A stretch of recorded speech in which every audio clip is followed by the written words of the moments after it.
Il leur reste 24 C'est heures. horrible. Il leur reste 24 heures d'oxygène. Ouais. Gilles. Même pas, parce que les heures passent, c'est demain 15 heures, donc ça fait 19 ou 20 heures d'oxygène.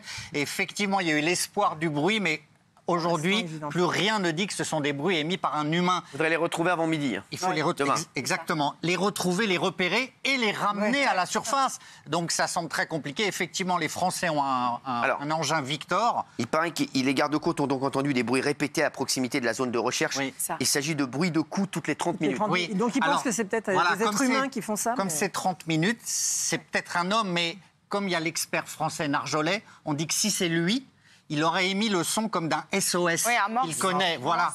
Donc, c'est des bruits sourds. Ça peut être aussi des bruits de la mer, des bruits d'épave, celle du Titanic ou autres. Donc, rien ne dit là qu'ils ont été repérés. Il y a certains experts aussi qui sont moins optimistes et qui considèrent qu'il est peu probable qu'on puisse entendre de tels coups, étant donné que la coque de l'appareil est en carbone et pas en métal. Absolument. Et puis là commencent les premières polémiques. On s'est aperçu que dans la société qui a créé ce submersible, en 2018, il y a un homme, un cadre, qui avait dit « Attention au hublot, on n'a pas fait les tests, c'est pas sécurisé, moi j'ai peur », il a été licencié. Donc, est-ce que cet engin était sûr? Plus rien ne le dit aujourd'hui. Alors justement, le grand patron de l'entreprise qui a conçu le sous-marin était à son bord, allait même plus loin en disant qu'il était très fier d'être un inventeur, un innovateur, sans forcément suivre les règles. C'est ce qu'il dit, regardez. Un précurseur. Vous savez, j'ai brisé beaucoup de règles pour en arriver là, et je les ai brisées grâce à ma logique et une bonne connaissance de l'ingénierie. Le titane et la fibre de carbone, on nous avait conseillé de pas le faire, et ben moi je l'ai fait. Parce qu'il y a une vidéo assez folle qui ressort depuis le drame, la visite du sous-marin, ce que vous nous disiez Gilles, et vous allez voir que certains éléments ne sont pas très rassurants, notamment ce qui sert à piloter le sous-marin. Manette de jeu. On a un écran de contrôle ici, le sonar juste là, et tout ça se pilote avec cette simple manette de jeu vidéo et cet écran tactile. Donc si vous voulez avancer, vous appuyez là, pour aller en arrière, vous faites comme ça, pour tourner à gauche, tourner à droite, monter, descendre, et c'est en Bluetooth, donc je peux la filer à n'importe qui. C'est fait pour des ados, donc c'est super résistant, mais on en a plusieurs à bord au cas où.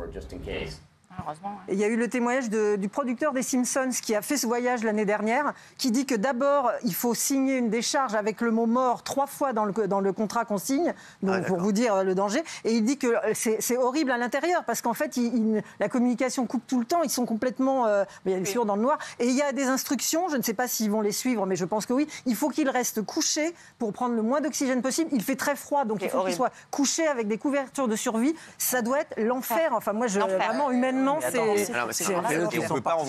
on peut pas envoyer de bouteilles d'oxygène sous l'eau parce que c'est trop profond, 4000 mètres. Donc c'est vrai que la question de est-ce que ce drame était anticipable, elle se pose parce que c'était vraiment pas raisonnable de le faire. Le sous-marin il est minuscule, on peut même pas envoyer d'oxygène, donc c'est vrai que c'est surréaliste. Alors pour comprendre ce que doivent ressentir les passagers dans un cas aussi dramatique, un ancien reporter américain racontait le jour où il a cru mourir lors d'une expédition sur l'épave du Titanic en 2000. Regardez.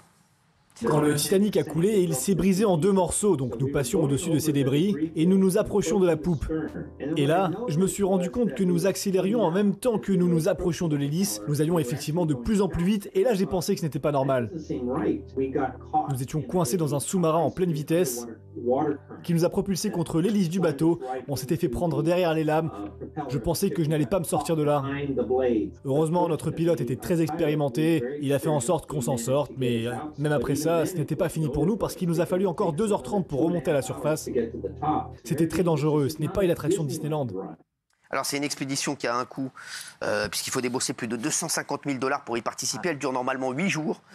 C'est pas la première expédition puisque la société organise ce type d'expédition depuis 2 ans.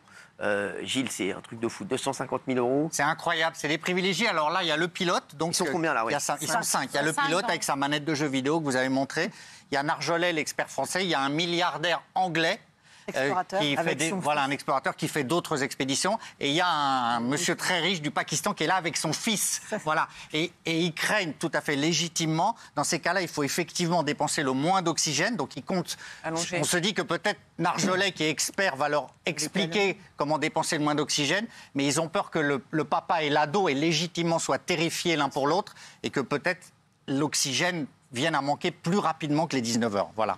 Dommage, alors justement, Paul-Henri Narjolet, c'est le grand expert du Titanic. Il a 77 ans, il est passionné d'archéologie maritime. Il a été un des tout premiers hommes à descendre voir l'épave du Titanic en 87. Et on va rappeler qu'il ne voulait pas y aller. Ouais, exactement. Oui, il avait peur. En fait, c'est comme si cette expédition était un peu maudite. Avait-il senti? S'est-il laissé entraîner? Et lui qui a l'intuition de tout ça, On a eu l'impression qu'il y allait à contre-cœur dans cette expédition. Il s'est confié à un ami et c'était le hublot justement qui lui semblait trop fragile et il avait peur d'aller dans ce... Il l'a dit vraiment, il avait peur d'aller. Mais est-ce qu'il n'y a pas eu des pressions parce que comme c'est le spécialiste mondial et que ça coûte très cher, est-ce que c'était pas un peu l'attraction de l'avoir? Est-ce qu'il n'a pas eu les pressions du propriétaire? Alors c'est ça, on dit quoi? Il y a cette polémique qui va peut-être commencer. C'est quoi la polémique d'Alec qu'il aurait été, non, mais si c'était un peu... Voilà, s'il s'est senti obligé parce que peut-être qu'il y a des contrats avec... Enfin, voilà, ça aurait été la caution scientifique de l'expédition. Lui n'est pas intéressé, mais c'est exactement la caution pour faire plaisir à des milliardaires pour aller se promener et jouer contre les éléments. C'est quand même chiant ce qui leur est arrivé.